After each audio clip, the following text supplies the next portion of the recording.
Good afternoon, everybody. Over the past few weeks, Vice President-elect Biden and I have announced key members of our economic and national security teams. In the 21st century, we know that the future of our economy and national security is inextricably linked with one challenge: energy.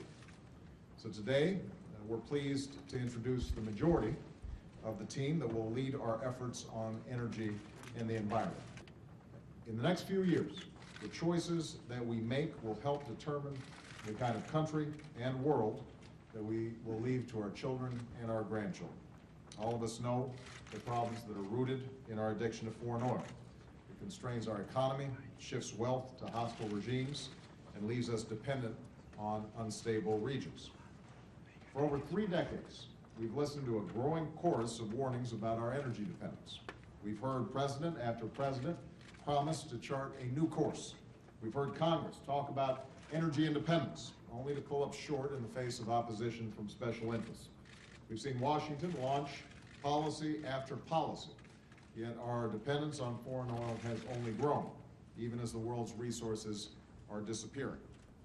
The pursuit of a new energy economy requires a sustained, all-hands-on-deck effort, because the foundation of our energy independence is right here in America, in the power of wind and solar, in new crops and new technologies, in the innovation of our scientists and entrepreneurs, and the dedication and skill of our workforce. Those are the resources that we have to harness to move beyond our oil addiction and create a new hybrid economy. We can create millions of jobs, starting with a 21st century economic recovery plan that puts Americans to work building wind farms, solar panels, and fuel-efficient cars. We can spark the dynamism of our economy through a long-term investment in renewable energy that will give life to new businesses and industries with good jobs that pay well and can't be outsourced. We'll make public buildings more efficient, modernize our electricity grid, and reduce greenhouse gas emissions while protecting and preserving our natural resources. Dr. Stephen Chu is a Nobel Prize-winning physicist who has been working at the cutting edge of our nation's efforts to develop new and cleaner forms of energy. He blazed new trails as a scientist, teacher, and administrator, and has recently led the Berkeley National Laboratory in pursuing new alternative and renewable energies. Stephen is uniquely suited to be our next Secretary of Energy as we make this pursuit a guiding purpose of the Department of Energy, as well as a national mission.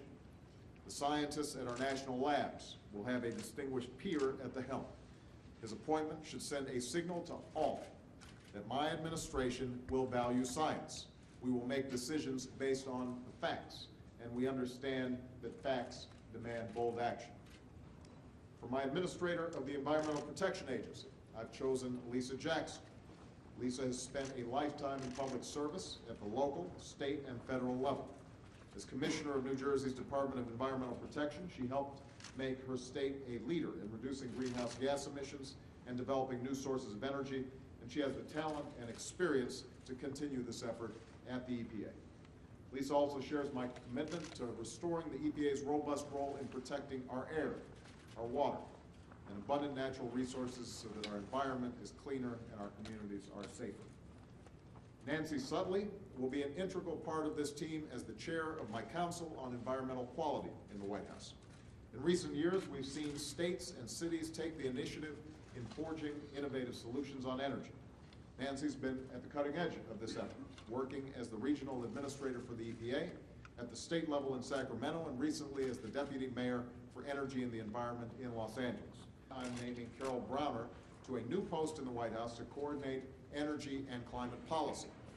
Carol understands that our efforts to create jobs, achieve energy security, and combat climate change demand integration among different agencies, cooperation between federal, state, and local governments, and partnership with the private sector. She brings the unmatched experience of being a successful and longest-serving administrator of the EPA. She will be indispensable in implementing an ambitious and complex energy policy. As I said before, later this week I will be announcing my designee for Secretary of the Interior, which will fill out my energy and environmental team. The Interior Department will play a critical role in meeting the challenges that I've discussed today.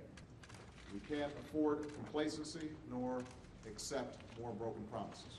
We won't create a new energy economy overnight. We won't protect our environment overnight. But we can begin that work right now if we think anew and if we act anew.